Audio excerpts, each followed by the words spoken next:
Bugungi video darsimizning mavzusi fan va texnika tarixi fanidan qadimgi dunyoda texnika taraqqiyoti.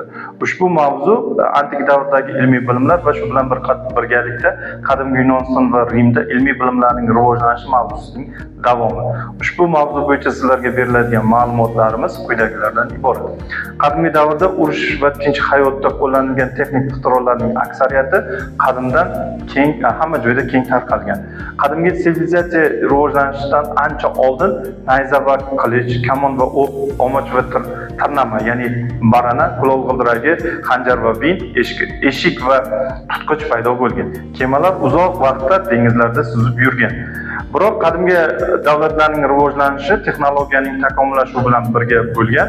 Sanoatda asosan temir, mis, qo'rg'oshin, kumush va oltin ishlab chiqarilgan. Yunoniston va Kichik Osiyoning bir qator mintaqalari miloddan avvalgi 5-6-asrlardan boshlab po'lat eritila boshlagan va po'latdan sanoatda asbob-uskunalar va shu bilan bir qatorda qurollar yasashda keng foydalanilgan. Shisha puflash texnologiyasi qadimgi Rimda ishlab chiqilgan. Qadimgi davr oxirida metal qotishmalari ishlab chiqarish va bo'yash kabi ishlab chiqarish jarayonlarining takomillashuvi kimyo sohasidagi ilk bilimlarning paydo bo'lishiga olib kelgan. Xo'p, bu tasvirda Aleksandriyalik Geronning ixtirolari tasvirlangan. Bunda asosan ko'rib turganingizdek, birinchisi bu avtomatik qo'g'irchoq teatri, ikkinchisi bu muqaddas suvni sotishga mo'ljallangan idish, uchinchisi bu odometr, to'rtinchisi bu yong'inga qarshi nasos. Xo'p, bu tasvirda ko'rib turganingizdek, ibodatxona eshiklarining avtomatik ravishda ochishi uchun Geron qurilmasi hisoblanadi. Bronza mehrobda yoqilgan olov suv bilan to'ldirilgan idishdagi havoning kengayishiga olib kelgan. Natijada ko'chirilgan suv sifon orqali bo'sh idishga oqib o'tgan. Bu esa qarshi og'irlik vazifasini bajargan. U og'irlashgandan so'ng eshiklar ilmoqlari tushirilgan va aylantirilgan. Mehrob sovib qolgandan so'ng idishdagi havo kamayib borgan va suv unga qaytib ibodatxona eshiklari yopilgan.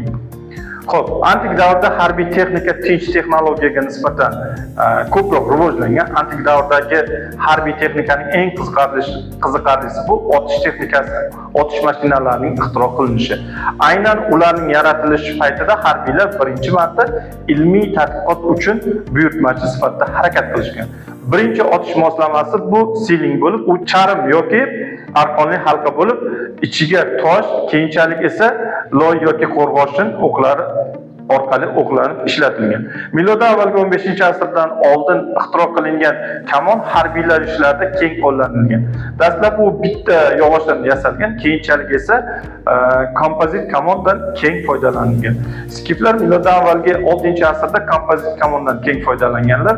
Kamon 3 ta qismdan iborat bo'lgan. Uning dizayni kamonning dizaynini qo'shimcha elementlar, ya'ni suyak yoki bronza plitalar orqali bezatilgan. Kamon bog'langan joylarda metal yoki shoh uchlari bilan mustahkamlangan. Xo'p, miloddan avvalgi 4-asrdan boshlab Yunonlar gastrofetlardan, ya'ni qorin kamonlardan keng foydalanishgan. Bu mohiyatan ibtidoiy arbaletlardan biri bo'lgan. U shunchalik qattiq ediki, uni o'qlash uchun bir uchi yerga bosilgan, ikkinchi uchi qorin qismiga qo'yilib, tananing butun og'irligini tashlash orqali o'qlangan. Gastrofetlar 40-60 sm o'qlarni otishga mo'ljallangan harbiy qurollar bo'lgan. Keyinchalik ushbu ikkita turdagi otish qurollarining ishlash tamoyillari otish mashinalarini ishlab chiqarish imkonini bergan. Birinchi otish mashinalari miloddan avvalgi 7-asr atrofida Assuriyaliklar tomonidan ixtiro qilingan, keyinchalik esa forslar, finikiyaliklar va yunonlar tomonidan ushbu ixtiro o'zlashtirilgan. Xo'p, bu tasvirda biz yuqorida aytib o'tgan gastrofet, ya'ni qorin kamoni tasviri keltirib o'tilgan. Ya'ni bunda ko'rishimiz mumkinki, kamonning bir uchi yerga tiralgan, ikkinchi uchi inson tanasining, ya'ni qorin qismi bilan tananing butun yuki, ya'ni vazni orqali ushbu kamon o'qlanganligini ko'rishimiz mumkin. Birinchi yunoncha otish mashinalari Aksibela dastgohi kamon bo'lib, ular katta o'qlarni tekis trayektoriya bo'ylab otish imkonini bergan. Ya'ni snaryadlarni tekis trayektoriya bo'ylab uloqtiruvchi mashinalar, bular katapultalar deb nomlangan. O'qlardan tashqari katapultalar kichik toshlar yoki metal to'plarni ham otishga mo'ljallangan.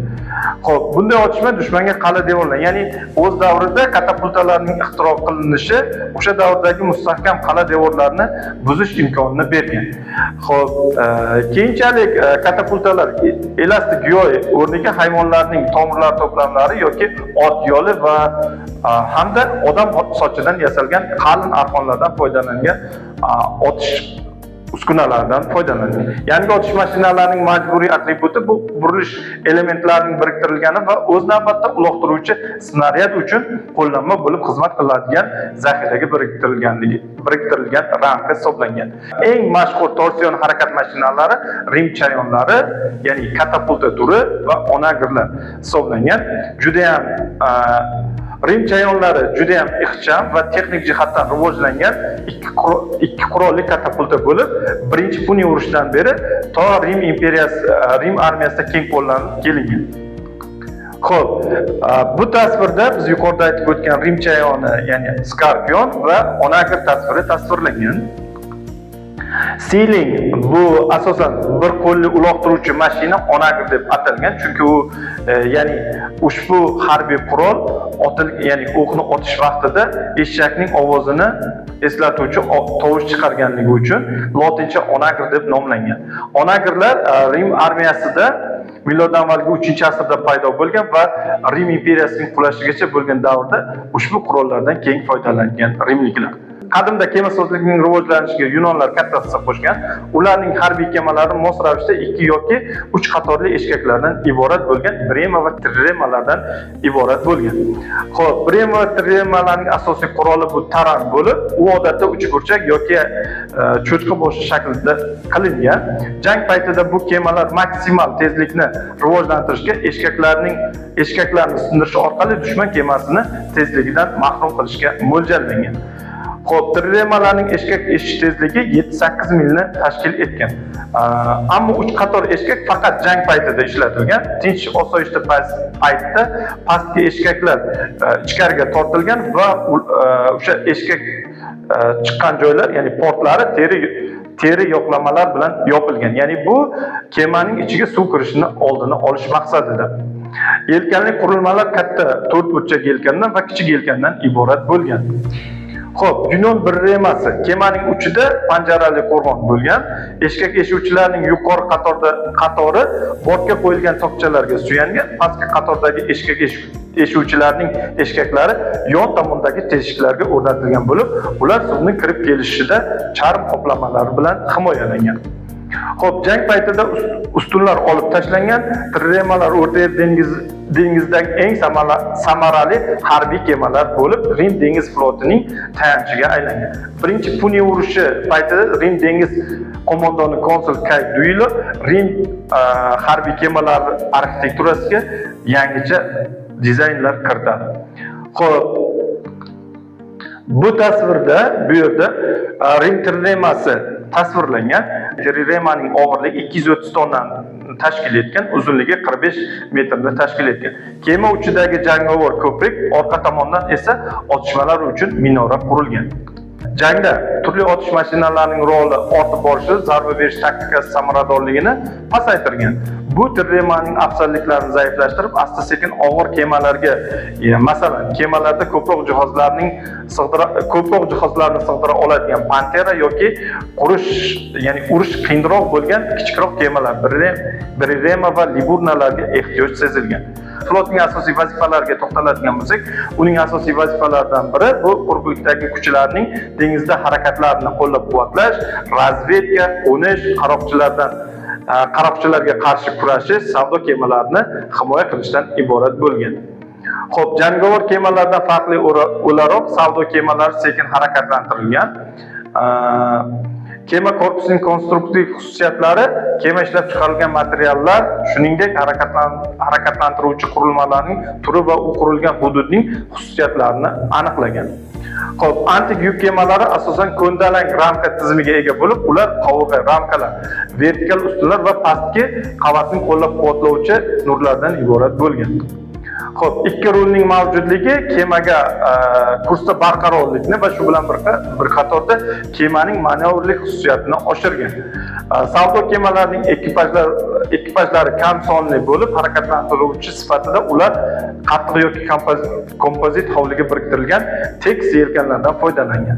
Savdo kemalari qulay sharoitlarda 5-6 mil tezlikka chiqa olgan. Odatda kema bir yoki ikkita ustunga ega bo'lgan, eshkaklar qoida tariqasida bir qavatda o'rnatilgan va faqat yordamchi harakat vositasi sifatida portga kirish va chiqish uchun yoki tor joylarda yoki umuman olganda shamol bo'lmaganda manevr qilish uchun ishlatilgan. Savdo kemalarining kuchli tomoni bilan bir qatorda zaif tomoni ham bo'lgan, ya'ni dengizda savdo kemalarining harakatlanishi uchun kuchli shamol bo'lishi kerak bo'lgan.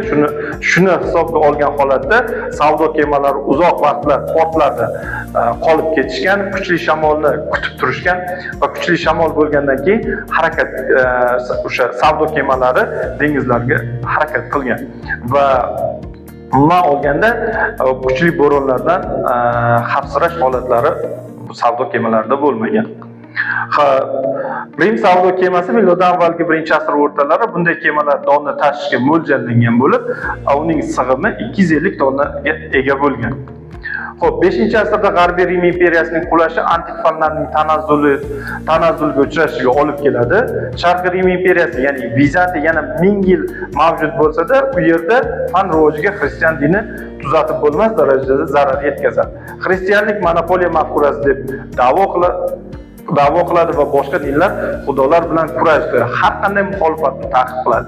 Ya'ni bir so'z bilan aytganda, G'arbiy Rim imperiyasining qulashi, ya'ni xristianlik dinining vujudga kelishi va tarqalishi uzoq yillar mobaynida, ya'ni 1000 yillar mobaynida aynan xristianlik monopoliyasi ilm-fan taraqqiyotiga sezilarli ta'sir ko'rsatgan. Bugungi mavzu bo'yicha sizlarga yetkazgan ma'lumotlarimiz shulardan iborat. E'tiboringiz uchun rahmat. Salomat bo'ling.